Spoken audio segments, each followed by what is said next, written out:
Tanya Brooks stood in the cramped manager's office, her hands trembling as the words hit her like stones. "You're just not the image we want representing our brand anymore," her boss said, not even looking up from the termination papers. The fluorescent lights buzzed overhead, making everything feel even more cold and clinical. "Let's be honest, Tanya. Our customers expect a certain look, and you've put on weight. It's affecting sales. People want to buy clothes from people who look good in them." The walls seemed to close in. Tanya had worked at this retail store for 3 years, showing up early, staying late, covering shifts nobody else wanted. She had the highest customer satisfaction scores. She knew the inventory better than anyone. But none of that mattered now. "I work harder than anyone here," Tanya managed to say, her voice barely above a whisper. Her boss finally looked up, her expression blank. "That may be true. But this is a fashion retail business. Image matters. We need girls who fit into size 4, not size 14. You understand, right?" It's nothing personal. But it was personal. It always had been. Every comment from her mother growing up. Every boy who turned her down in high school. Every diet that failed. Every time she looked in the mirror and hated what she saw. Every whispered comment behind her back. Every outfit she didn't buy because it didn't come in her size. Every party she didn't attend because she felt too big to be seen. Tanya took the papers with shaking hands and walked out through the store. Her coworkers wouldn't meet her eyes. Some of them had been her friends, or so she thought. She gathered her few belongings from her locker in the back room, stuffed them into her bag and left through the rear exit. The sunlight outside was bright and cheerful, mocking her misery. She walked 3 blocks to the bus stop and sat on the bench, staring at nothing. An older woman sat down next to her, glanced at her face and asked if she was okay. Tanya just shook her head, not trusting herself to speak without crying. On the bus ride home she replayed every moment. Every cruel word. The way her boss had said size 14, like it was a disease. The way she'd implied that Tanya's body was the reason the store wasn't doing well. As if her appearance had anything to do with the company's poor business decisions. Her tiny studio apartment felt even smaller when she walked in. The rent was due in 2 weeks. She had maybe enough savings for 1 month if she was careful. The job market was tough, and now she didn't even have a good reference from her most recent employer. Tanya sat on her bed and looked around at her life. The stack of bills on the desk. The empty refrigerator because she'd been too broke to buy groceries. The second-hand furniture. The dreams she'd once had of going to college, of having a career, of finding someone who loved her. Who was she kidding? Nobody would ever love someone like her. She wasn't pretty enough. She wasn't thin enough. She wasn't good enough. The world had made that clear over and over again. She pulled out her laptop and started searching for jobs, any jobs. Retail. Food service. Cleaning. Anything that would pay rent. Her eyes blurred with tears as she scrolled through listing after listing, each one requiring experience she didn't have or qualifications she couldn't afford to get. That night, Tanya lay in bed and stared at the ceiling. She thought about giving up. Moving back to her mother's house in another state, admitting defeat, accepting that this was all her life would ever be. Small. Invisible. Unworthy of love or happiness or success. But something in her, some tiny spark she didn't know still existed, whispered that maybe, just maybe, there was more. She didn't believe it. She had no reason to believe it. But that spark wouldn't let her sleep, wouldn't let her quit, wouldn't let her accept that this was the end of her story. Have you ever felt so worthless that you wondered if anyone would ever see value in you?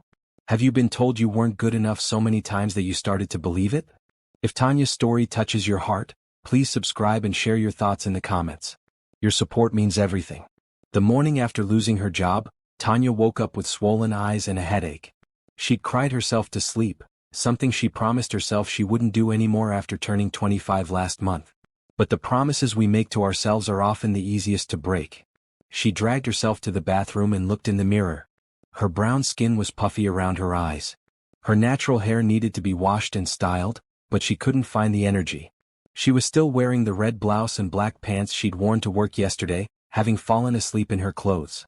The apartment was silent except for the sound of traffic outside.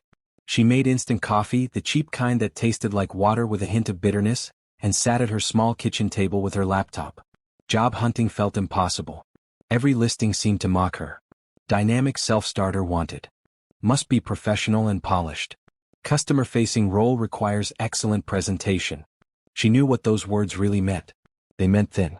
They meant conventionally attractive. They meant not her. By noon she'd applied to 15 positions and heard back from none. Her stomach growled, but she ignored it. She needed to make her food last as long as possible. Her phone buzzed. A text from her mother. Called your work. They said you don't work there anymore. What happened? Tanya stared at the message. She couldn't tell her mother the truth. Her mother, who had spent Tanya's entire childhood commenting on her weight, suggesting diets, sighing when she reached for seconds at dinner. Her mother, who had said just last Christmas, if you just lost some weight, you'd find a nice man to settle down with. She typed back, looking for something better. I'll call you later. The lie tasted bitter, but it was easier than the truth. She decided to get out of the apartment before she went crazy. She showered, put on jeans and a green t-shirt and grabbed her bag. There was a coffee shop 3 blocks away where the Wi-Fi was free and the staff didn't care if you sat for hours nursing one drink. The coffee shop was bright and busy, filled with the sounds of espresso machines and quiet conversations. Tanya found a corner table and ordered the cheapest thing on the menu, a small black coffee. She opened her laptop and continued her job search. Hours passed. The lunch crowd came and went. Tanya's coffee grew cold. She applied to more jobs, each rejection email that came in making her feel smaller and smaller. She was so focused on her screen that she didn't notice the man sitting at the table next to her until she reached for her coffee cup. Her elbow knocked into something and suddenly hot liquid was everywhere. On the table. On her laptop. On the expensive suit of the man beside her. Oh my God, I'm so sorry, Tanya gasped, jumping up and grabbing napkins. Her heart pounded with panic and embarrassment. The man's suit was clearly expensive, probably worth more than she made in a month at her old job. The man stood up, looking down at his coffee-stained white shirt and gray suit jacket. Tanya's hands shook as she tried to help, but she only seemed to make things worse. I'm so sorry, I'll pay for the cleaning aisle. Her voice trailed off as the man looked at her. He was tall, with dark brown skin, kind eyes, and an expression that was more amused than angry. It's okay, he said gently. Really, it's fine. Accidents happen. But your suit. Tanya felt tears threatening again. This was the worst possible day. Everything she touched turned to disaster. It's just a suit, the man said. He grabbed some napkins and started dabbing at his shirt. I have others. Are you okay? You look more upset than I am. Tanya sat down heavily, her head in her hands. I'm fine. I'm sorry. I'll leave. Wait, the man said. He sat down across from her, seemingly unbothered by his ruined clothes. Bad day. Tanya let out a laugh that sounded more like a sob. You could say that. Want to talk about it? I'm James, by the way. He extended his hand. She looked at him, confused by his kindness. People weren't usually kind to her, especially not when she just ruined their expensive clothing. Tanya, she said, shaking his hand. So, Tanya, what's making this day so terrible? She didn't know why she told him. Maybe because he was a stranger and she'd never see him again. Maybe because she was so tired of holding everything in. But the words came pouring out. About losing her job. About the cruel comments. About the fear of not making rent. About feeling worthless and invisible. James listened without interrupting, his expression thoughtful. When she finished, he was quiet for a moment. That's awful, he finally said. Your boss was completely wrong, you know. About all of it. Tanya shrugged. Doesn't matter now. What kind of work are you looking for? James asked. Anything, Tanya admitted. I can't afford to be picky. James pulled out his phone and typed something. I own a tech company. Mitchell Technologies. We're always looking for good people. What are your skills? Tanya blinked. I'm organized. Good with people. I can learn fast. But I don't have a degree or anything fancy. Some of our best employees don't have degrees, James said. He looked at her seriously. I need a personal assistant. Someone who can keep my schedule organized, handle correspondence, coordinate meetings. The pay is $60,000 a year with full benefits. Are you interested? Tanya's mouth fell open. $60,000? That was more than double what she'd been making. Are you serious? Completely serious. You seem intelligent and capable, and frankly, I trust my gut about people. My gut says you'd be great at this job. But you don't know me, Tanya protested. I just spilled coffee all over you. Which means you're human, James said with a small smile. Look, I know this seems sudden. But I need help and you need a job. If it doesn't work out, no hard feelings. But I think it will. What do you say? Tanya's mind raced. This had to be too good to be true. People didn't just offer strangers high-paying jobs in coffee shops. But she thought about her empty bank account, her upcoming rent, the stack of rejection emails in her inbox. "Yes," she heard herself say. "Yes, I'll take it. Thank you so much. You have no idea what this means to me." James smiled, a genuine warm smile that reached his eyes. "Great. Can you start Monday? Come to this address at 9. He pulled out a business card and wrote something on the back. "Welcome to Mitchell Technologies, Tanya." As she walked home that evening, the business card clutched in her hand, Tanya felt something she hadn't felt in a long time. Hope. The weekend passed in a blur of anxiety and preparation. Tanya bought a new outfit for work, a simple blue dress that made her feel slightly more professional, even though it cost more than she should have spent. She researched Mitchell Technologies online and was shocked to discover just how successful the company was. James Mitchell, her new boss, was apparently a billionaire. His company had developed some of the most popular productivity software in the world. There were articles about his philanthropy, his business strategies, his rise from a struggling college student to one of the most successful entrepreneurs under 40. Tanya felt her anxiety grow. What was she doing? She was just a retail worker with no college degree. She had no business working for someone like James Mitchell. He'd realize his mistake and fire her within a week. But she needed this job. So Monday morning she put on her blue dress, styled her hair carefully, and took the bus to the address on the business card. Mitchell Technologies occupied the top 5 floors of a modern glass building downtown. The lobby was bright and open with plants and natural light everywhere. Tanya gave her name to the receptionist, who smiled warmly and told her that Mr. Mitchell was expecting her. The elevator ride to the top floor felt like it took forever. When the doors opened, she stepped into an airy office space with white walls, large windows, and people working at standing desks and comfortable-looking chairs. Everything was clean and bright and professional. A woman in her 30s with red hair and a friendly smile approached. "You must be Tanya. I'm Bethany, the HR director. Welcome to Mitchell Technologies. Let me show you around." Bethany gave her a tour of the office, introducing her to people whose names Tanya immediately forgot due to nerves. Everyone was friendly and welcoming, which only made her more nervous. She was waiting for someone to realize she didn't belong here.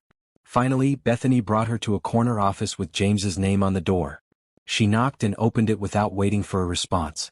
James was sitting at his desk, typing on his computer. He looked up when they entered and smiled. "Tanya, good morning. How are you feeling?" "Nervous," Tanya admitted. "That's normal. First days are always nerve-wracking." He gestured to a smaller desk near his. "That's your workspace. I like having my assistant close by so we can communicate easily. Bethany will help you get set up with a computer and access to all our systems. We'll start slow and work our way up to the more complex tasks." Bethany spent the next 2 hours helping Tanya set up her workstation and explaining the company's various software systems. It was overwhelming, but Tanya took careful notes and asked questions when she didn't understand something. "You're a quick learner," Bethany said approvingly. "James has good instincts about people. He knew you'd be great at this." "Did he tell you how we met?" Tanya asked hesitantly. Bethany laughed. "The coffee shop incident?" "Yes. He thought it was funny. He said you had kind eyes and looked like you needed a break. James is like that. He sees the good in people." By lunchtime, Tanya's head was spinning with information. James suggested they grab lunch together so he could explain more about what her role would entail. They went to a small restaurant near the office, bright and casual with large windows. James ordered a sandwich and encouraged Tanya to get whatever she wanted. She chose a salad, old habits making her self-conscious about eating too much in front of others. "So," James said once their food arrived, "tell me about yourself. Where are you from? What do you like to do?" Tanya was surprised by the personal questions. "I'm from Tennessee originally. Moved here for a fresh start a few years ago. I like reading mostly. And walking. Nothing exciting." "Reading is exciting," James said. "What do you like to read?" They spent lunch talking about books and Tanya found herself relaxing. James was easy to talk to, genuinely interested in what she had to say. He didn't make her feel stupid or small. He listened. "Can I ask you something?" Tanya said as they walked back to the office. "Why did you offer me this job? You didn't know anything about me." James was quiet for a moment. "I told you I trust my gut. But also..." He paused. "I grew up poor. My mom worked 3 jobs to keep us fed. I had dyslexia, which meant school was incredibly hard for me. Teachers told me I'd never amount to anything. I almost believed them. But you obviously proved them wrong," Tanya said. "I got lucky. Someone gave me a chance when I didn't deserve it on paper. A professor saw potential in me and mentored me, helped me start my first company. I try to pay that forward. When I see someone who's struggling but has potential, I want to help. And you saw potential in me? Tanya asked skeptically. I did. I do. James looked at her seriously. You were in a coffee shop in the middle of the day, applying to jobs even though you'd just been fired from a place that treated you terribly. You didn't give up. That tells me everything I need to know about your character. Tanya felt tears prick her eyes but blinked them away. Thank you. For the chance. Don't thank me yet, James said with a smile. Wait until you see how busy I keep you. The afternoon was indeed busy. James had Tanya organizing his calendar, which was a mess of overlapping meetings and commitments. She systematically went through it, reaching out to people to reschedule conflicts, blocking out time for focused work, and creating a system that made sense. By the end of the day, James looked at his newly organized calendar and whistled. This is amazing. You did in one afternoon what I've been putting off for months. It's not that hard once you have a system, Tanya said, pleased by his approval. For you maybe. For me it's impossible. This is exactly why I needed you. He shut down his computer. Go home. Get some rest. You did great today. As Tanya rode the bus home, she felt lighter than she had in months. Maybe, just maybe, this would work out. Maybe she'd found a place where she could belong. Her phone buzzed with a text from an unknown number. Great first day. Looking forward to working with you. James. Tanya smiled and saved his number. For the first time in a long time, she was looking forward to tomorrow. 2 weeks passed, and Tanya settled into her new role at Mitchell Technologies. Each morning she arrived at 9, grabbed coffee from the break room and reviewed James's schedule. She learned his preferences quickly. He liked his meetings front-loaded in the morning when he was most alert, he needed buffer time between appointments to process information due to his dyslexia, and he hated phone calls that could have been emails. The office culture was unlike anywhere she'd worked before. People were friendly and collaborative. There was a gym on the 4th floor that employees could use for free. The kitchen was always stocked with healthy snacks and good coffee.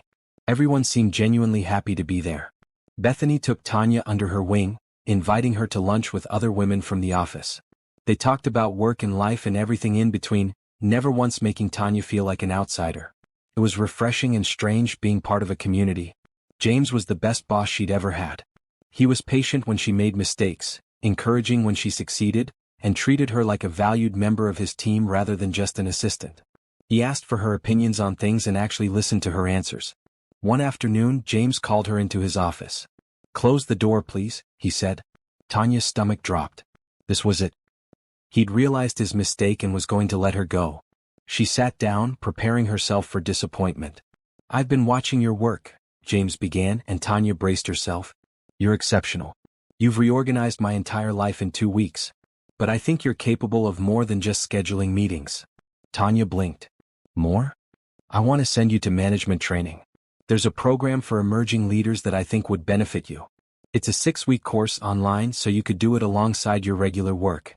The company would pay for it, of course. Management training?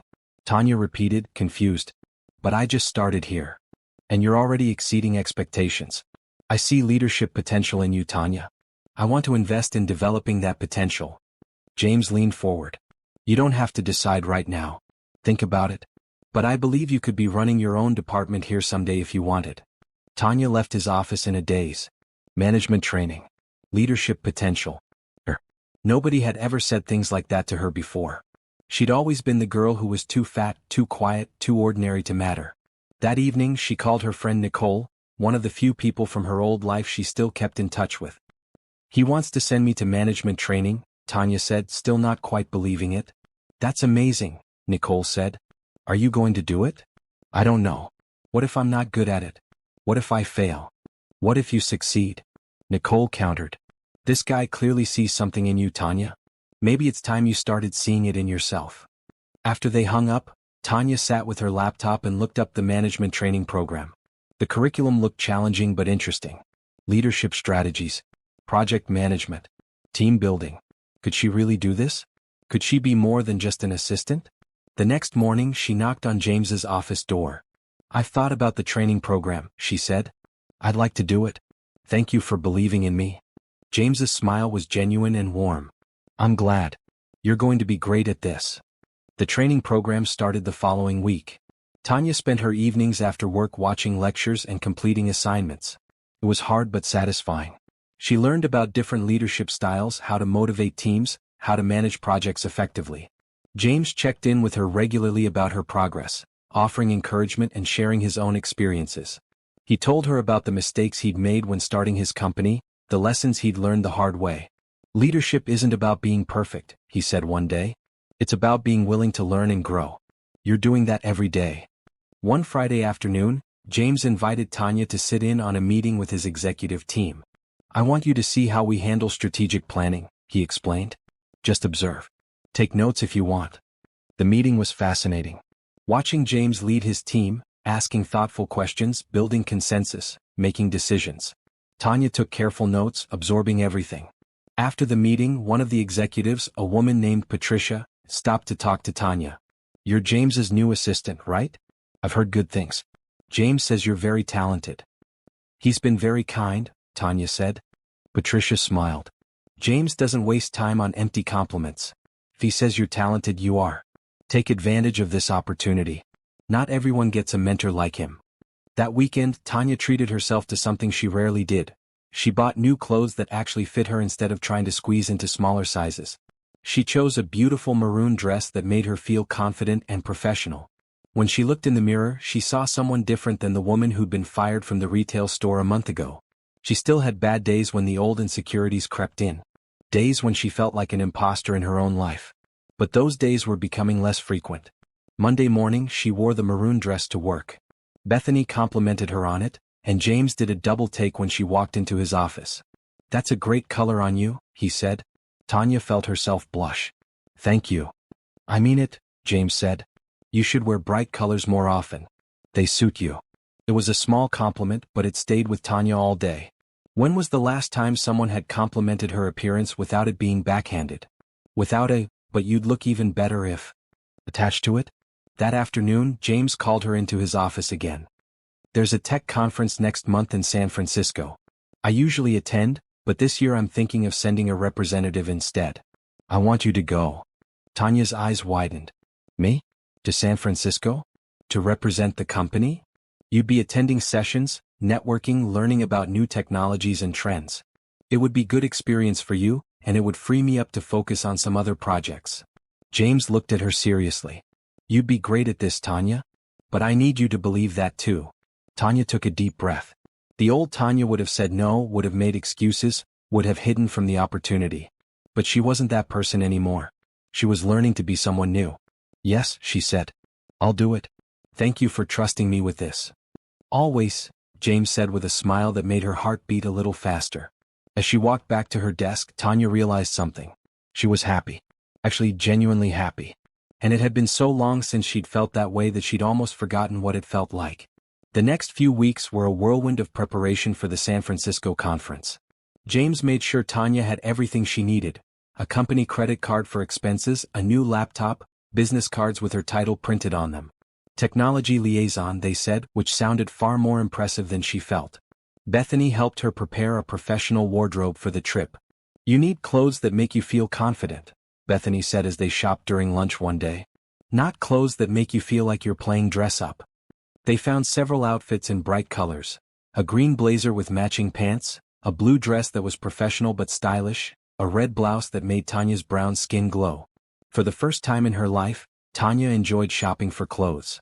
"You look beautiful," Bethany said as Tanya tried on the red blouse. "I hope you know that." Tanya looked at herself in the mirror. She still saw the extra weight, the curves that fashion magazines said were wrong. But she also saw something else now. Someone confident. Someone capable. Someone worthy. "I'm learning," she said softly. The day before her trip, James took her out for coffee to go over final details. They sat in the same coffee shop where they'd first met, which made Tanya smile at the symmetry. "You're going to do great," James said. "Just be yourself. Ask questions. Make connections. That's all I need you to do." "What if I mess up?" Tanya asked. "The old fears still surface sometimes. Then you'll learn from it and do better next time. That's how growth works." James looked at her seriously. "Tanya, I need you to understand something. I didn't send you to management training or give you this opportunity because I felt sorry for you. I did it because you earned it. You're good at what you do. Really good. Tanya felt tears prick her eyes. Why are you so kind to me? Because everyone deserves kindness, James said simply. And because I see your potential even when you don't see it yourself. I was where you were once. Someone helped me. Now I'm helping you. Someday you'll help someone else. That's how it works. The flight to San Francisco was Tanya's first time on a plane. She'd never been able to afford to travel before. As the plane lifted off, she looked out the window at the city growing smaller below and felt a sense of wonder.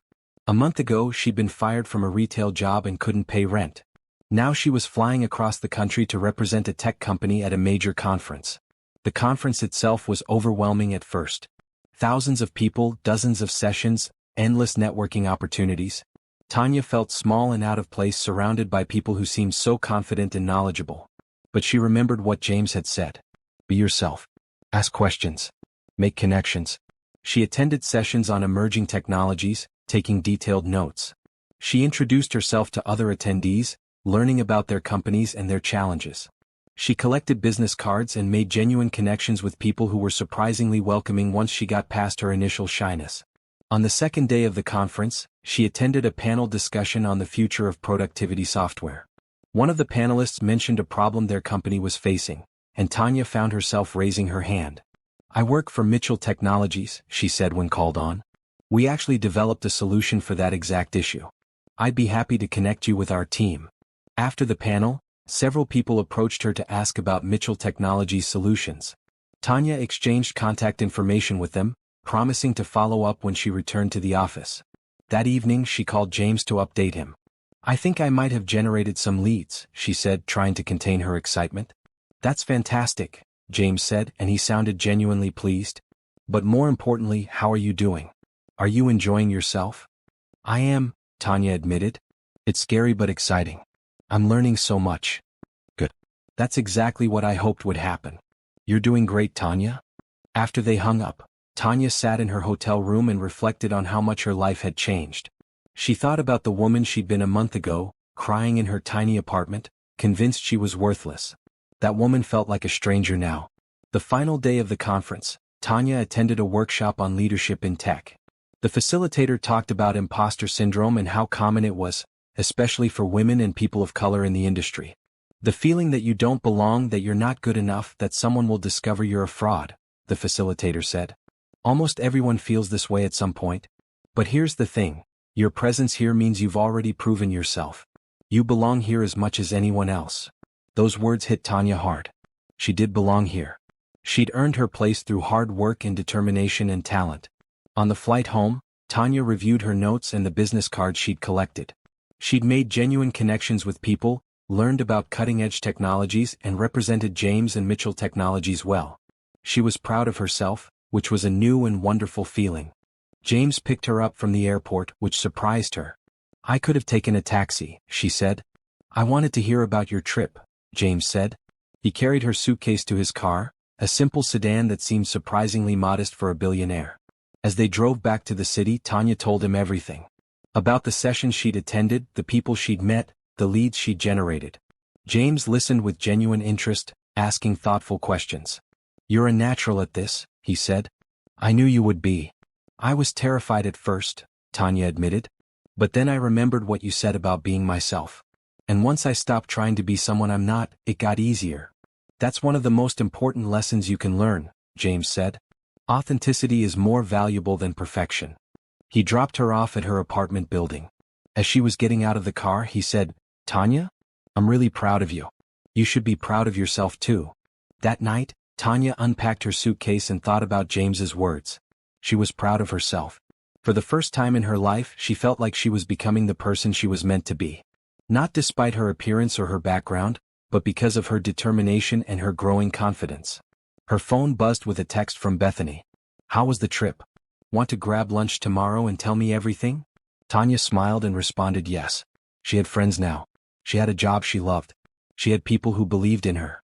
And slowly, carefully, she was learning to believe in herself. Monday morning, Tanya arrived at the office early. She prepared a detailed report of the conference for James, including all the leads she'd generated and the key insights she'd learned. James read through it carefully, nodding. This is excellent work. These leads could turn into significant business for us. I'm going to have you work directly with our sales team to follow up on them. Really? Tanya asked, surprised. You generated them. You should see them through. It'll be good experience for you. James smiled. You're not just an assistant anymore, Tanya. You're becoming a key part of this company's success. As Tanya left his office, Bethany caught her in the hallway. James told me about your trip. Sounds like you crushed it. It went well, Tanya said, trying not to sound too proud. Don't downplay it, Bethany said gently. You did something amazing. Own it. Celebrate it. You've earned the right to feel good about your accomplishments. Tanya smiled. You're right. It did go well. I did a good job. There you go, Bethany said with a grin. That's what I like to hear. Now lunch today? I want to hear everything. As Tanya walked back to her desk, she realized something. She was surrounded by people who wanted her to succeed, who celebrated her wins, who saw her value. And maybe, just maybe, it was time she started seeing it too. The weeks following the San Francisco conference brought new responsibilities and challenges.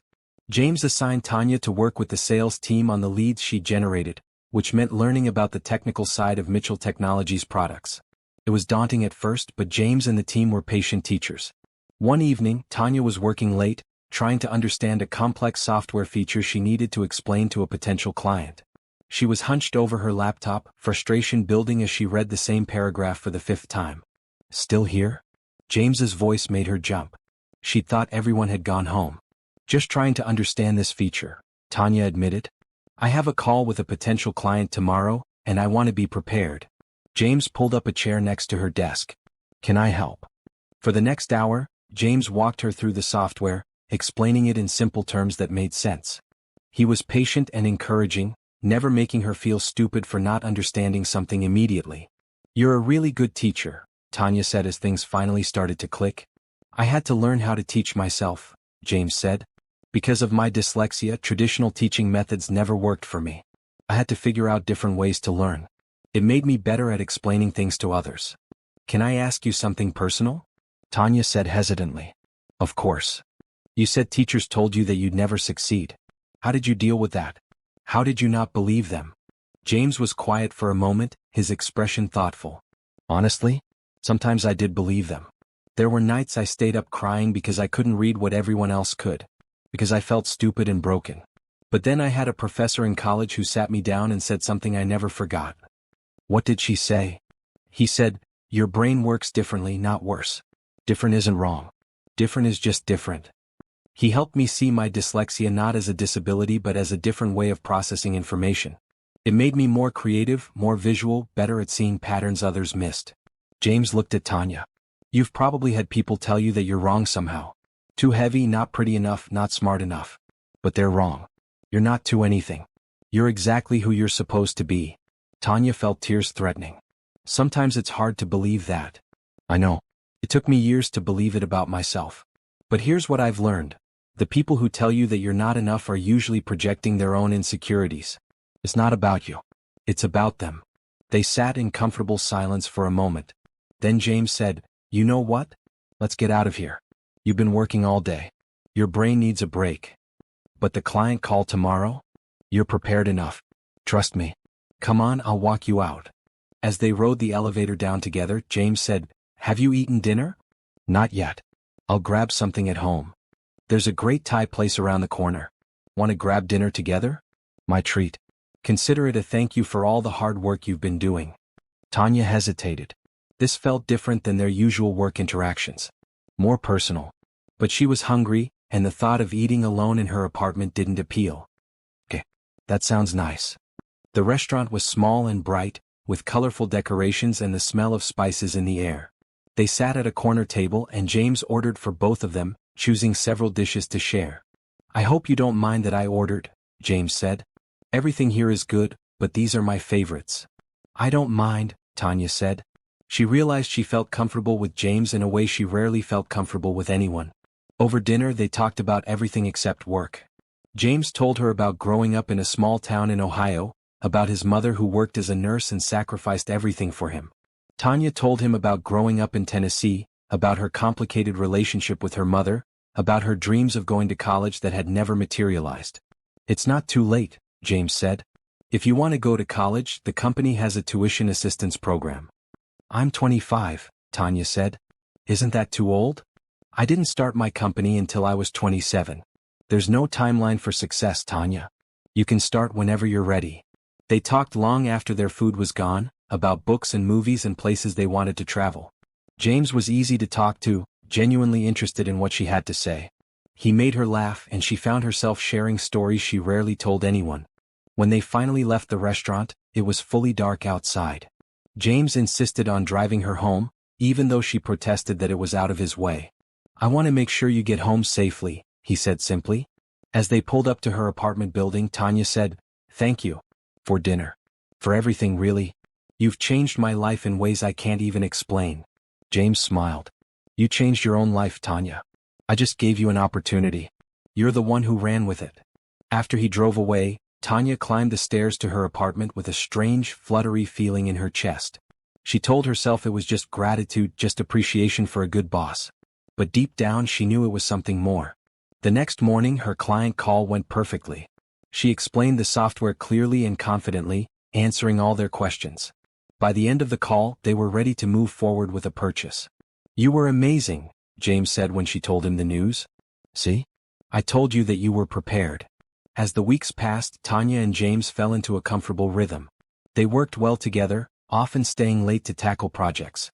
They started having lunch together regularly, sometimes talking about work, sometimes about life. Bethany noticed. "You and James seem to be spending a lot of time together," she said one day, her tone teasing but not unkind. "He's a good boss," Tanya said, feeling defensive. "He is," Bethany agreed. "He's also single, attractive, and clearly enjoys your company." "I'm just saying." "It's not like that," Tanya protested. "He's a billionaire. I'm his assistant. It would never work."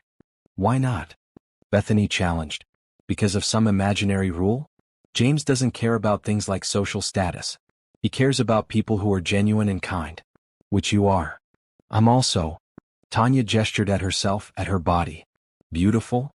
Bethany finished. "Smart? Talented? Yeah, I can see why that would be a problem." Tanya laughed despite herself. "You know what I mean." "I do. But I also think you're selling yourself short." Again. Bethany squeezed her hand. "Just keep an open mind, okay? You never know what might happen." That afternoon, James asked Tanya to join him for a walk. "I need to clear my head," he said. "Too much time staring at screens." They walked through the nearby park, the afternoon sun bright and warm. Families were having picnics. Dogs were playing. Children were laughing. "This is nice," Tanya said. "I forget to just be outside sometimes." "Me too," James admitted.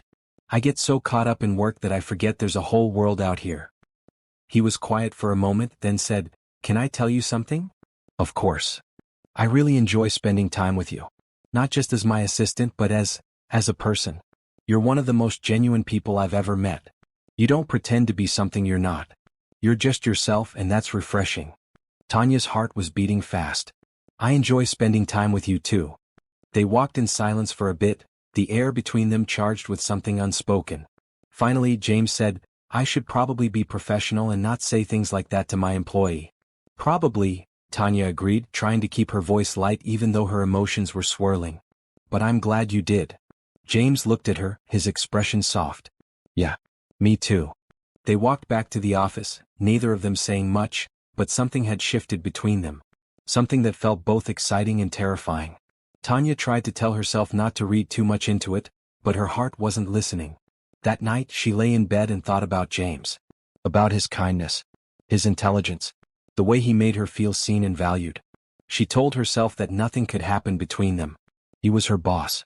He was a billionaire. He could have anyone he wanted. But a small voice inside her whispered, "Maybe he wants you." She pushed the thought away but it wouldn't leave. For the first time in her life, Tanya wondered if maybe, just maybe, she was worthy of being loved.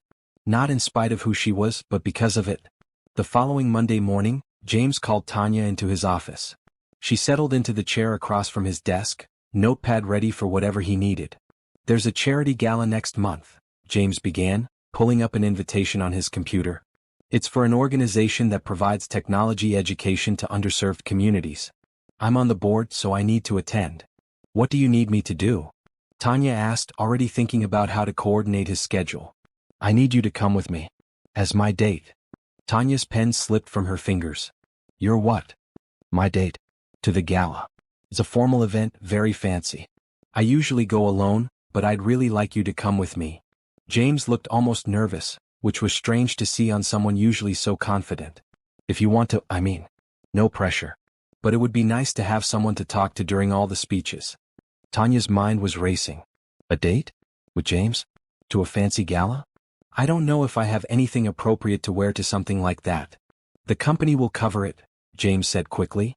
Consider it work attire. I'll arrange for a personal shopper to help you find something. Seriously, Tanya, it's part of the job. You've been networking so well for the company.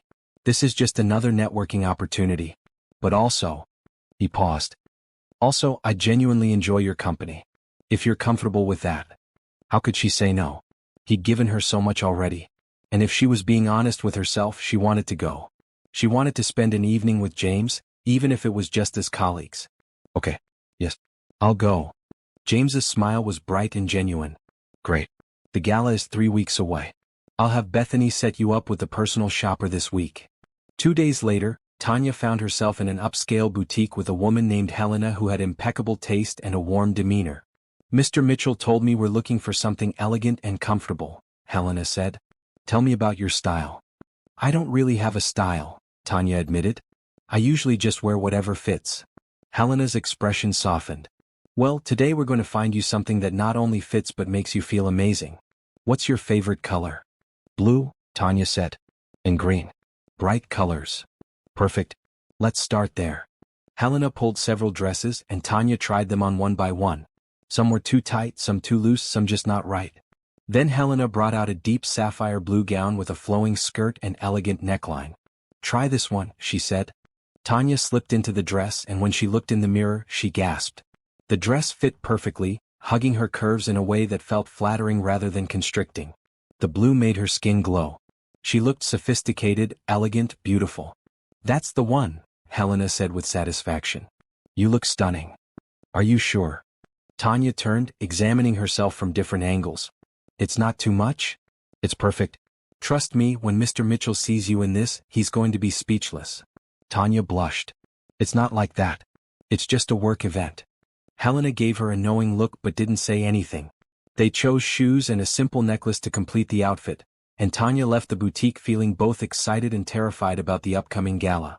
The next 3 weeks passed in a blur of work and anticipation. Tanya completed her management training program with high marks, which James celebrated by taking her to lunch at a nice restaurant. She successfully closed 2 of the deals she'd been working on, bringing in significant revenue for the company. You're exceeding every expectation I had, James told her one afternoon. I'm thinking about creating a new position for you. Business Development Manager. What do you think? I think I'd love that, Tanya said, unable to keep the smile off her face. Thank you for believing in me. Always, James said, his eyes warm. The night of the gala arrived. Tanya spent hours getting ready, styling her hair in elegant curls, applying makeup with a careful hand. When she finally put on the blue dress and looked in the mirror, she barely recognized herself. She looked confident. Beautiful. Like someone who belonged at a fancy gala. James had offered to pick her up, and when she answered the door, his expression made all her anxiety worth it. He stared at her for a long moment before saying, Tanya, you look, wow. Thank you, she said, feeling her cheeks warm. You look very nice too. He did. His black suit was perfectly tailored, and he looked every bit the successful billionaire he was.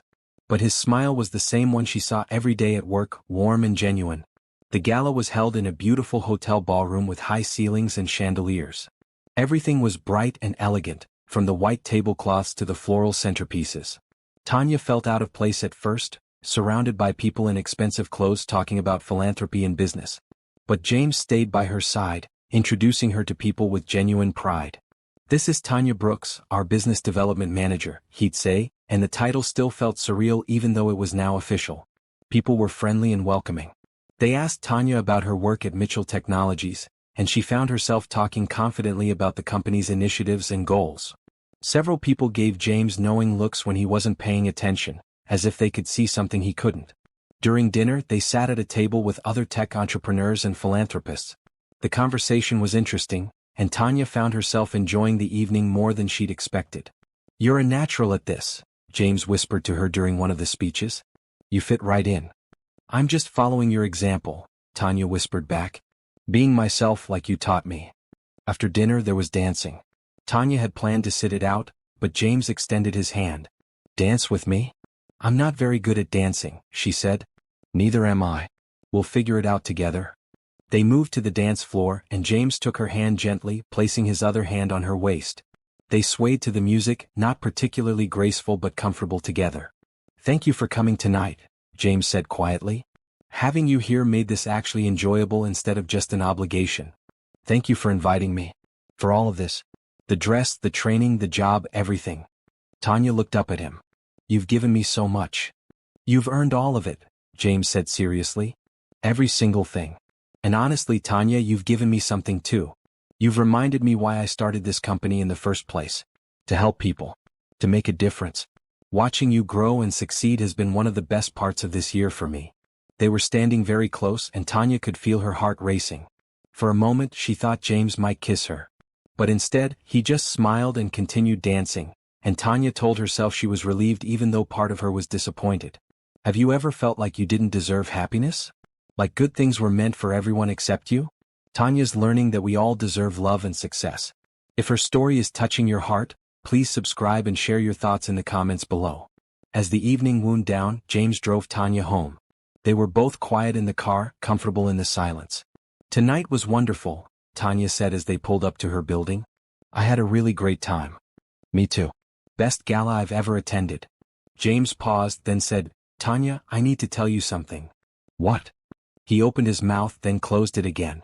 Finally he said, I'm really glad you're part of my life. That's all. I just wanted you to know that. I'm glad you're part of my life too, Tanya said softly. Good night, James. Good night, Tanya.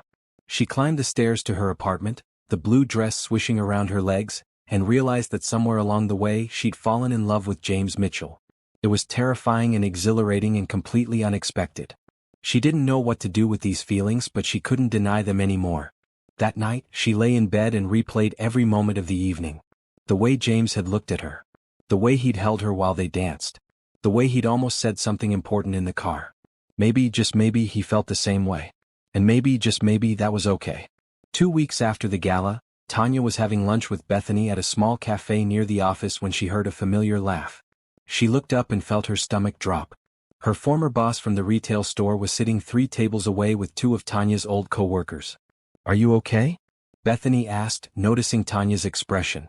You look like you've seen a ghost. My old boss, Tanya whispered. From the place that fired me. She's right over there. Bethany looked where Tanya indicated, her expression hardening. Want to leave? No, Tanya said, surprising herself. No, I don't want to leave. I have every right to be here. But her hands were shaking as she tried to eat her salad. She could hear her former boss's voice carrying across the cafe, loud and grating. Then she heard it.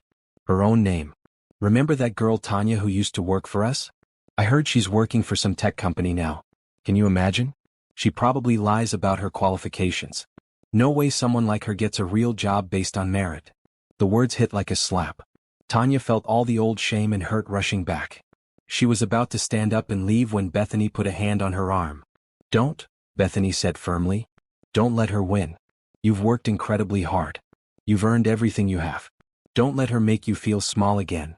Tanya took a deep breath, trying to steady herself. But then her former boss noticed her. Their eyes met across the cafe, and her boss's expression shifted to something ugly. Well, her former boss said loudly, standing up and walking over. If it isn't Tanya. Still pretending you're something special? I'm just having lunch, Tanya said quietly, trying to keep her voice steady. I heard you got a job at Mitchell Technologies. Did you sleep with someone to get that? Because there's no way you got it based on your looks or your skills. The cafe went quiet. Everyone was watching. Tanya felt her face burning with embarrassment and anger. Before she could respond, a familiar voice cut through the tension. That's enough. James had entered the cafe without Tanya noticing. He walked over, his expression calm but his eyes hard. Tanya got her job at Mitchell Technologies because she's exceptionally talented and hardworking. She's now our business development manager and one of our most valuable employees. Her former boss looked James up and down. And who are you? James Mitchell. I own the company. And I heard every word you just said. He looked at Tanya's former boss with disdain. Judging someone's worth based on their appearance is not only cruel, it's bad business. You clearly don't know talent when you see it, which explains why I've heard your store is struggling financially. Her former boss's face went red. You don't know anything about my business. I know you fired one of the hardest working employees you had because of your own prejudices. I know you just publicly humiliated someone for no reason other than your own insecurity. And I know I'll be sharing this interaction with everyone I know in retail, because nobody should have to work for someone who treats people this way. Tanya's former co-workers looked uncomfortable, staring at their food. Her boss opened and closed her mouth like a fish, unable to formulate a response. James turned to Tanya, his expression softening. Ready to go? We have that meeting to get to. Tanya stood up, her legs shaky but her head held high. Yes. Let's go.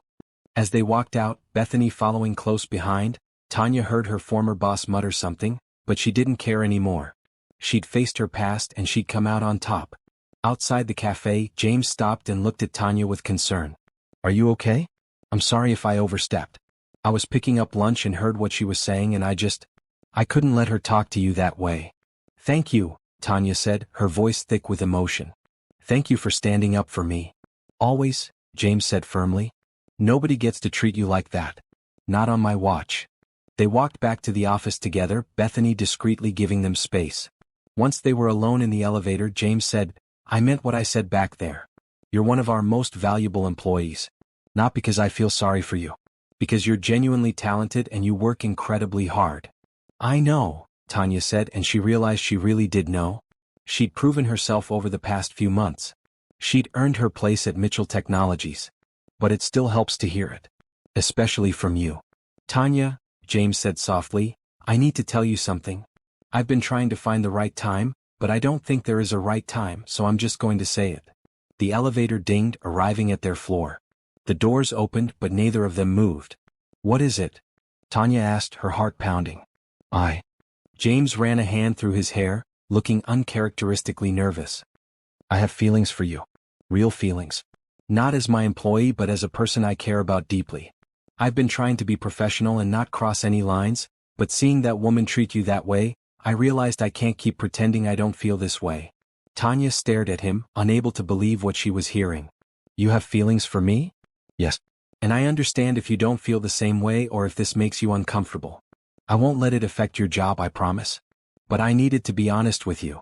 James, Tanya said, her voice shaking, I have feelings for you too. I have for a while. But I didn't think someone like you could ever be interested in someone like me. Someone like me? James looked confused. Tanya, do you not see how amazing you are? You're intelligent, kind, hardworking, genuine, and yes, beautiful. So beautiful.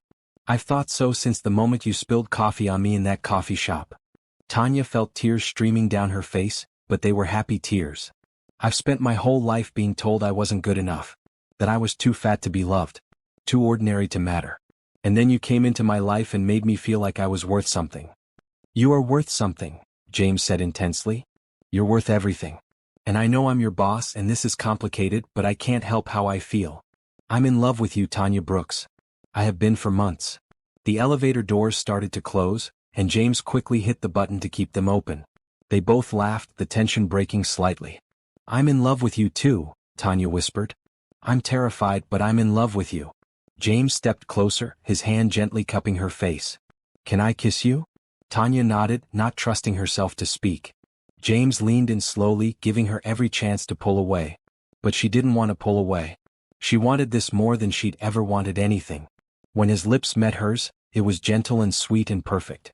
Tanya felt like her entire world was shifting, rearranging itself into something beautiful and new. When they finally pulled apart, they were both smiling. So, James said, what do we do now? I don't know, Tanya admitted. But I'd like to figure it out. Together. Together, James agreed. I like the sound of that. They finally stepped out of the elevator, both of them grinning like teenagers. Bethany took one look at them and smiled knowingly but didn't say anything. That afternoon, as Tanya worked at her desk, she kept looking over at James in his office. Every time she did, he was looking back at her, smiling. She felt like her heart might burst with happiness. She'd faced her past and come out stronger. She'd found her voice and used it. And she discovered that she was worthy of love, exactly as she was. Not in spite of her appearance but because of the complete person she was inside and out. For the first time in her life, Tanya Brooks felt truly, completely happy. And she knew this was just the beginning. The days following their confession were strange and wonderful. James and Tanya agreed to keep their relationship private at first, to figure out what they were doing before making it public. But it was hard to hide the way they looked at each other, the small smiles they shared across the office. Bethany cornered Tanya in the break room on Friday afternoon. "So, you and James?" Tanya blushed. "Is it that obvious?" "Only to people who know you both well. You're practically glowing and he can't stop smiling. I'm happy for you, by the way. You both deserve this." "Thank you," Tanya said. "I'm still trying to wrap my head around it. Sometimes I think I'm going to wake up and realize it was all a dream." "It's not a dream," Bethany said firmly. "It's real. And you need to let yourself believe you deserve it." That evening, James suggested they go for a walk after work. "There's a place I want to show you," he said. They drove to a botanical garden on the edge of the city. The sun was beginning to set, painting the sky in shades of pink and orange, but the garden itself was still bright with flowers and greenery. They walked through paths lined with roses and hydrangeas, the air sweet with the scent of blooming flowers. "This is beautiful," Tanya said, looking around in wonder. "I didn't even know this place existed." "I come here sometimes when I need to think," James said. "It's peaceful.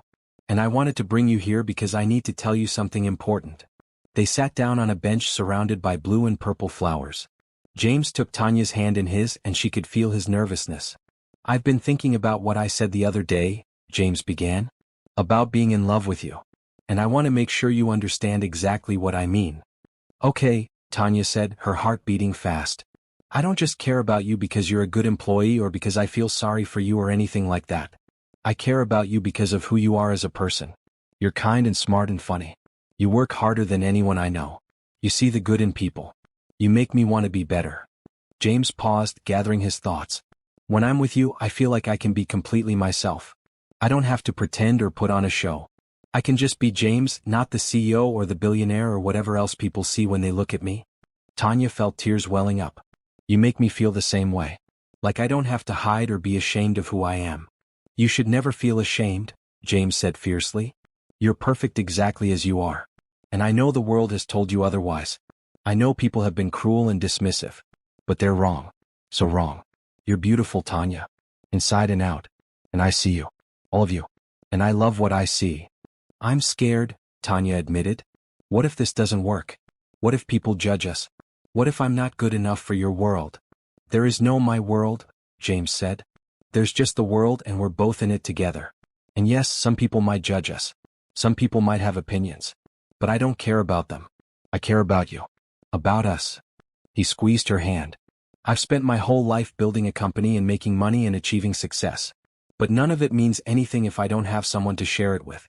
Someone who sees me for who I really am. And that's you, Tanya." Tanya wiped at her eyes, trying not to cry. "I love you so much. Sometimes I can't believe this is real." "It's real," James said, pulling her close. "This is real. We're real. And I'm not going anywhere. I'm here for as long as you'll have me."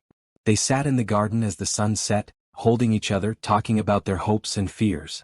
James told her about his dreams for the company, his plans to expand their philanthropic work. Tanya told him about her dream of maybe going to college someday, of continuing to grow and learn. "I'll support whatever you want to do," James said. "If you want to go to college, we'll make it happen. If you want to stay at Mitchell Technologies and work your way up, I'll help you. If you want to do something completely different, I'm here for that too. I just want you to be happy." "I am happy," Tanya said. "Right now in this moment, I'm happier than I've ever been in my life." As they walked back to the car, hand in hand, James said, "I know we said we'd keep this private for now, but I want you to know that I'm not hiding you. When you're ready, I want everyone to know that we're together. I want to take you to company events and introduce you as my girlfriend. I want the world to know how lucky I am." "Girlfriend," Tanya repeated, testing out the word. "I like the sound of that." "Me too," James said with a smile. Over the next few weeks, they fell into a comfortable rhythm. They were careful at work to maintain professionalism, but after hours they spent almost every evening together. James took Tanya to nice restaurants, museums, concerts. He introduced her to his small circle of close friends, who welcomed her warmly. Tanya introduced James to Nicole, her friend from her old life. Nicole pulled Tanya aside at one point and said, "He's good for you. I've never seen you this happy." "I've never felt this happy," Tanya admitted. But she was still nervous about making their relationship public. She knew what people would say. That she was with James for his money. That she wasn't pretty enough or good enough for him. That it wouldn't last. James seemed to sense her anxiety. One evening they were sitting in his apartment, which was surprisingly modest for a billionaire. Comfortable and lived in rather than showy. "What's on your mind?" he asked. "You've been quiet all evening." "I'm just thinking about when we tell people at work," Tanya admitted. "About us. Are you worried about what they'll say?" "A little. People are going to judge us." "Judge me?" James set down his glass of wine and turned to face her fully. "Let them judge. Their opinions don't matter. The only opinions that matter are ours. Do you want to be with me?" "Yes. Of course yes. And I want to be with you. That's all that matters. We're both adults. We're both free to make our own choices. And I choose you, Tanya. Every single day I choose you." His words gave her courage. "Okay, let's tell people. I'm tired of hiding how I feel about you." James smiled, relief evident on his face. "Really? Really? I love you and I'm proud to be with you. I'm not going to let my own insecurities or other people's judgments stop me from being happy." "That's my girl," James said, pulling her close for a kiss. "I'm so proud of you. For everything. For how far you've come. For choosing to believe in yourself. For giving us a chance. Thank you for seeing me when I couldn't see myself," Tanya whispered against his chest. "Always," James promised. "I'll always see you, Tanya. And I'll always be here to remind you of how amazing you are." That night, lying in James's arms, Tanya felt a peace she'd never known. She was loved. Truly deeply loved. Not for what she looked like or what she could do for someone, but for who she was as a person. It was a gift she'd never expected to receive, and she promised herself she'd never take it for granted. The next Monday they arrived at work together. James held Tanya's hand as they walked through the lobby, and when people stared, he just smiled and kept walking. In the elevator, he kissed her gently, not caring who might see. "Ready?" he asked as they approached the office floor. "Ready," Tanya confirmed. Word spread quickly. By lunchtime, everyone in the office knew that James and Tanya were together. The reactions were mostly positive, though Tanya noticed some raised eyebrows and whispered conversations. Bethany hugged her during their lunch break. "I'm so happy for you both. This is wonderful. You don't think it's weird? The boss dating his employee? You're not just his employee anymore. You're a manager in your own right. You've earned your position here. And besides, anyone who knows you both can see how good you are together. Love is love, Tanya. Don't question it. Just enjoy it." That evening, James took Tanya to dinner at a nice restaurant to celebrate being public. "To us," he said, raising his glass. "To being brave enough to choose love." "To us," Tanya echoed, clinking her glass against his. "And to whatever comes next." "Whatever comes next," James agreed, "we'll face it together." And in that moment, Tanya knew everything was going to be okay. More than okay. It was going to be wonderful. Because she'd finally found someone who loved her for exactly who she was, and that was the greatest gift of all. 3 months into their relationship, Tanya was happier than she'd ever been. She and James had settled into a comfortable rhythm, balancing their professional and personal lives. At work, she was excelling in her role as business development manager, bringing in new clients and building strong relationships. At home, she and James were building something real and lasting. Then, on a Tuesday morning, everything changed. Tanya was checking her phone over breakfast when she saw the notifications. Hundreds of them. Her social media accounts were flooded with comments and messages. Her heart sank as she clicked on one of the links someone had sent her. It was a gossip website, and the headline made her stomach turn. "Tech billionaire's questionable romance. James Mitchell dating employee half his age. And twice his size." The article was cruel and vicious. It showed photos of Tanya and James together at various events, with commentary about her appearance, her background, and speculation about why someone like James would be with someone like her. The comments section was even worse, filled with people saying horrible things about her body, her looks, her worth. Tanya's hands shook as she scrolled through the article. She felt like she might be sick. All of her worst fears were coming true. The world was judging her, finding her lacking, declaring her unworthy. Her phone rang. It was James. "Tanya, have you seen it?" His voice was tight with anger. "Yes," she whispered. "I'm so sorry. I'm getting our lawyers on this right now. They had no right to publish those photos or write those things." "James?" Tanya said, her voice breaking. Maybe they're right. Maybe you should be with someone else. Someone who looks better in photos. Someone who won't embarrass you. Don't, James said firmly. Don't let them win. Don't let cruel people with nothing better to do make you doubt us. I love you, Tanya. That's not changing because some gossip site wrote a nasty article. But everyone is going to see this. Everyone is going to judge us. Let them judge. I don't care. The only person whose opinion matters to me is yours. Do you want to be with me? Yes, but. No buts. Either you want to be with me or you don't. Everything else is just noise. After they hung up, Tanya sat on her couch and cried.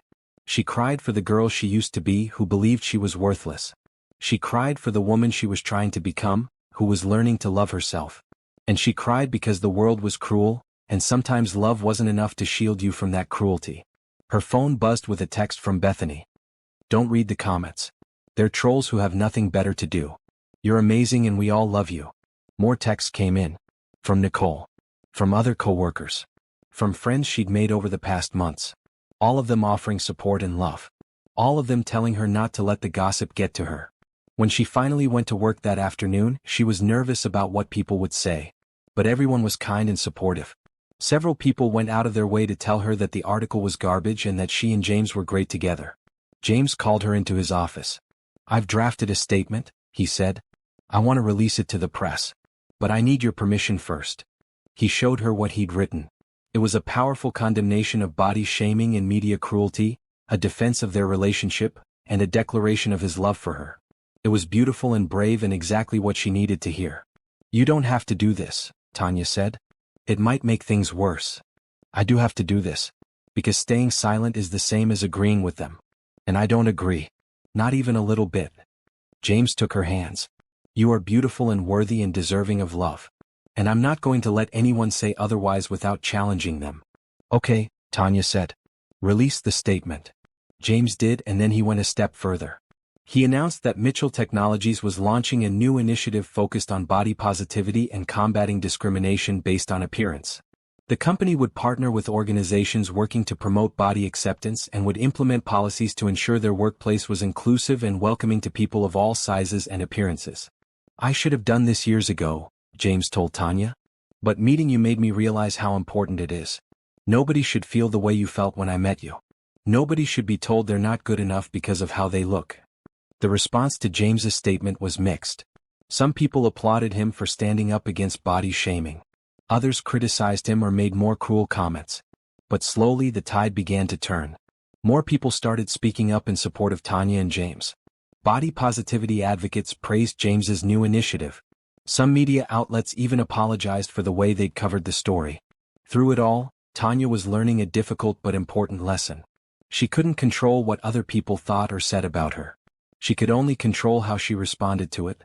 And she was choosing not to let the cruelty of strangers define her worth. One evening, she and James were sitting on his couch, scrolling through some of the positive messages they'd received.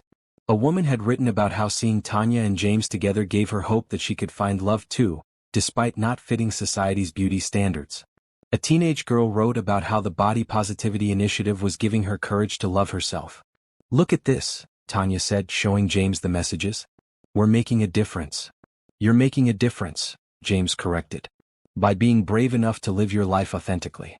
By not hiding or apologizing for who you are. You're showing people that they don't have to either.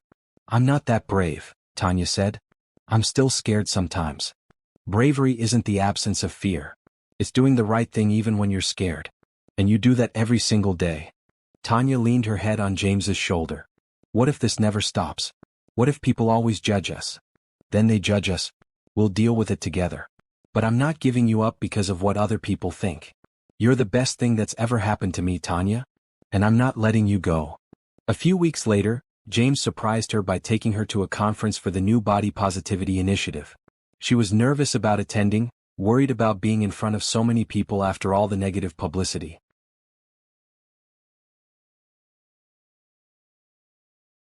But when she walked into the conference room, people applauded. A woman approached her with tears in her eyes. Thank you, the woman said. Thank you for not hiding. Thank you for showing us that we deserve love too. Tanya hugged the woman, her own eyes filling with tears. This was why she'd agreed to go public with her relationship. This was why she'd chosen to fight through her fear. Because other people needed to see that love wasn't reserved only for those who fit society's narrow definition of beauty. During the conference, Tanya was asked to speak on a panel about overcoming discrimination. At first she was terrified. But as she stood on that stage looking out at hundreds of faces, she felt something shift inside her. "A year ago," she began, "I was fired from my job because my boss said I was too fat to represent their brand. I believed her. I believed that I was worthless because of how I looked. But then I met someone who saw me differently. Who saw my value, my potential, my worth. And slowly I started to see it too." She talked about her journey, about learning to love herself, about finding courage she didn't know she had. She talked about James and their relationship, about how love had transformed her not by changing her appearance but by changing how she saw herself. "I'm not here to tell you that you should be happy with your body," she said. "That's a personal decision everyone has to make for themselves. But I am here to tell you that your worth as a person isn't determined by your size or your appearance. You are valuable. You are deserving of love and respect and opportunity. And don't let anyone tell you otherwise." The audience stood and applauded. People were crying. And Tanya realized that she'd finally, truly accepted herself. Not because James loved her, though that helped, but because she'd chosen to see herself as worthy. After the conference, James took her to dinner. "I'm so proud of you," he said. "That speech was incredible. You moved people, Tanya." "It felt good," Tanya admitted. "Scary but good. Like I was finally using my voice." "You have a powerful voice. Don't ever be afraid to use it." That night, lying in bed, Tanya thought about how far she'd come. From the broken woman crying in her apartment to this confident person who could speak in front of hundreds. The journey hadn't been easy and it wasn't over. She still had moments of doubt and insecurity. But she also had love, both for herself and from James. And that made all the difference. "Thank you," she whispered to James in the darkness. "For what?" "For loving me. For seeing me. For helping me learn to see myself." "Always," James murmured, pulling her closer. "Always and forever." And Tanya believed him. For the first time in her life, she truly believed that she was worthy of forever. 6 months later, Tanya stood in front of the mirror in her new apartment, adjusting the collar of her green blazer. So much had changed since that day she'd been fired from the retail store. She'd been promoted to Director of Operations at Mitchell Technologies. She'd enrolled in online classes working toward her business degree. She'd become a spokesperson for the company's body positivity initiative, speaking at events and conferences across the country. But more than any professional success, she'd changed internally. She'd learned to see herself the way James saw her: capable, beautiful, worthy. It hadn't happened overnight. There were still hard days when the old insecurities crept in. But those days were fewer and farther between now. Her phone buzzed with a text from James. "Ready for tonight? I have a surprise for you." Tonight was the company's annual celebration dinner, a formal event where they celebrated the year's successes and set goals for the future. Tanya had attended last year as James's girlfriend. This year she was attending as a director of the company, having earned her place through hard work and dedication. She met James at the office and they rode to the event together. The venue was a beautiful restaurant with floor-to-ceiling windows overlooking the city. Everything was bright and elegant, and Tanya felt comfortable and confident in her green dress. As they mingled before dinner, several employees approached Tanya to congratulate her on her recent successes. The Body Positivity Initiative had expanded significantly, partnering with schools and community organizations. Several major media outlets had featured stories about the program and its impact. "You've really made a difference this year," Patricia, one of the executives, told Tanya. "Not just for this company but for a lot of people who needed to hear your message." During dinner, James stood to give his annual address. He talked about the company's growth, their new initiatives, and their plans for the future. Then he said something unexpected. "This year has been special for many reasons, but primarily because I've watched someone I care about deeply grow into an incredible leader. Tanya Brooks joined our company less than 2 years ago as my assistant. Today she's our Director of Operations and the driving force behind our Body Positivity Initiative. But more than that, she's taught me something important." Tanya felt her cheeks warm as everyone turned to look at her. "She's taught me that success isn't just about numbers and profits. It's about people. It's about creating a company where everyone feels valued, regardless of how they look or where they come from. It's about using our resources to make a real difference in people's lives." James paused. "Tanya, could you come up here please?" Confused, Tanya made her way to the front of the room. James took her hand and she noticed he looked nervous, which was unusual for him. A little over a year ago, James continued, I met someone in a coffee shop. She spilled coffee all over my suit, and I thought she was going to cry from embarrassment. But I saw something in her that day. Kindness, resilience, potential. I gave her a job thinking I was doing her a favor. But it turned out she was doing me the favor. She changed my life in ways I never expected. Tanya's heart was pounding. She had a feeling she knew where this was going. Tanya Brooks, you are the most amazing person I've ever met. You're brilliant and compassionate and brave. You've shown me what real strength looks like. You've taught me that love isn't about finding someone perfect. It's about finding someone perfect for you. James got down on one knee and Tanya gasped. Will you marry me? He opened a small box, revealing a beautiful ring. Not ostentatious or showy, but elegant and perfect. Just like everything else about James. Tanya's eyes filled with tears. She looked around the room at all the people watching, people who had become her friends and colleagues. She looked at Bethany, who was crying and smiling. She looked at James, this man who had seen her worth when she couldn't see it herself. Yes, she said, her voice strong and clear. Yes, I'll marry you. The room erupted in applause as James slipped the ring onto her finger and stood to kiss her. Tanya felt like her heart might burst with happiness. This was real. This was her life. And it was more beautiful than she'd ever dreamed possible. After the initial excitement died down and people returned to their conversations, James and Tanya stepped outside onto a balcony overlooking the city. The night was clear, stars visible despite the city lights. I can't believe this is real, Tanya said, looking at the ring on her finger. Sometimes I still feel like I'm going to wake up and realize it was all a dream. It's real, James assured her. This is real. We're real. And we're going to spend the rest of our lives together. I love you so much, Tanya said. Thank you for choosing me. Thank you for choosing me back, James said. Thank you for taking a chance on love even when you were scared. Thank you for being brave enough to be yourself. Thank you for showing me what really matters in life. They stood there together, looking out at the city, both of them thinking about the journey that had brought them to this moment. Tanya thought about the woman she used to be, convinced she was unlovable because of her appearance. She thought about all the people who had told her she wasn't good enough. And she thought about how none of that mattered anymore because she'd learned the most important lesson of all. Her worth wasn't determined by others. It came from within. What are you thinking about? James asked. How far I've come. How different my life is now compared to a year ago. How I almost gave up, but I'm so glad I didn't. Me too, James said. I'm so glad you didn't give up. Because if you had, I wouldn't have you. And you're the best thing that's ever happened to me. They went back inside to celebrate with their friends and colleagues. The rest of the evening was a blur of congratulations and happiness. People shared stories about James and Tanya, about how they'd noticed the chemistry between them from the beginning. Bethany gave a heartfelt toast about how proud she was of Tanya's growth. As the evening wound down, Tanya found herself talking to a young woman who was a new hire at the company. I heard about how you and Mr. Mitchell met, the woman said shyly. Your story gives me hope. I've always felt like I wasn't good enough because of how I look. But seeing you succeed, seeing you happy, it makes me think maybe I can be those things too. Tanya smiled and took the young woman's hand. You can be. You are good enough. You're more than good enough. Don't let anyone tell you otherwise. And don't wait for someone else to see your worth before you see it yourself. You're valuable right now, exactly as you are. The young woman's eyes filled with tears. Thank you. I needed to hear that. As she walked away, James came up beside Tanya. You're changing lives, you know that? I'm just sharing what I learned, Tanya said. That we all deserve love and respect and opportunity. That kindness and hope should always lead. That's exactly why I love you, James said. Because you believe in the best in people. Because you choose kindness even when the world is cruel. Because you never gave up even when it would have been easier to.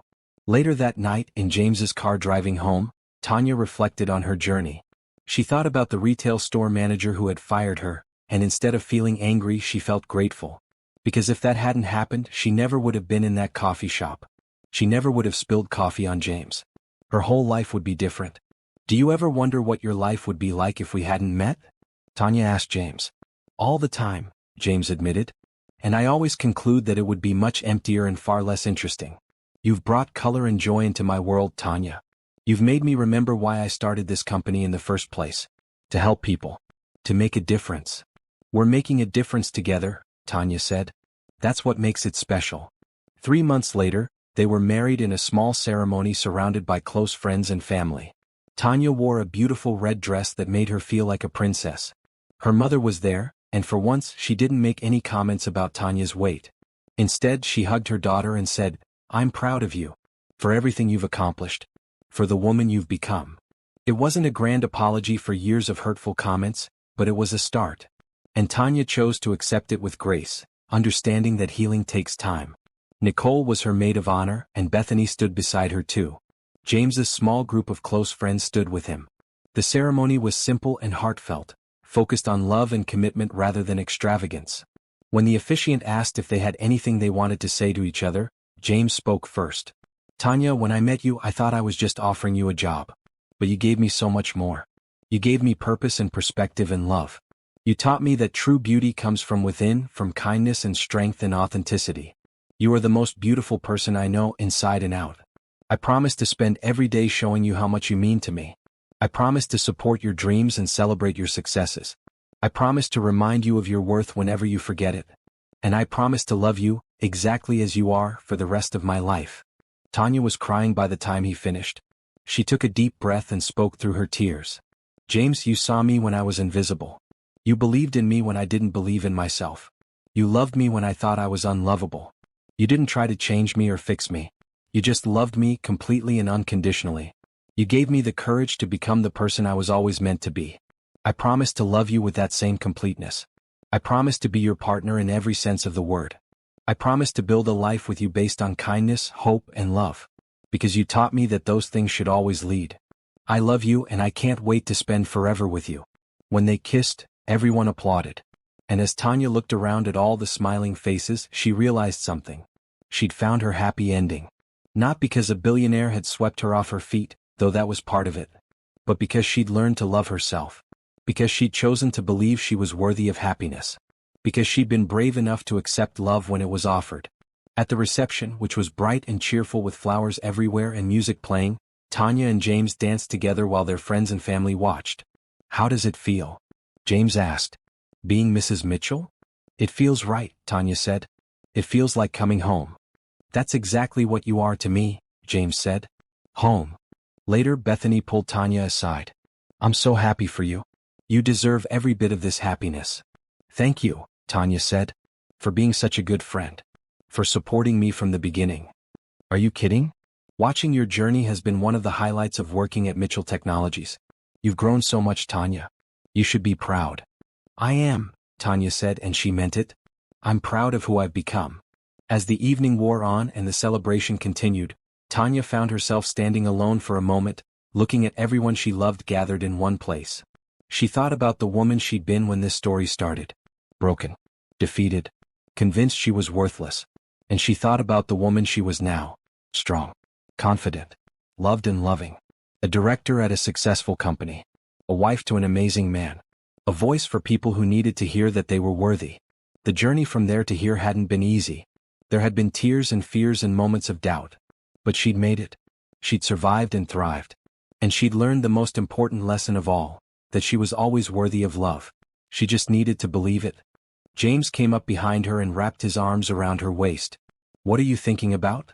"How lucky I am. How grateful I am. How much I love our life."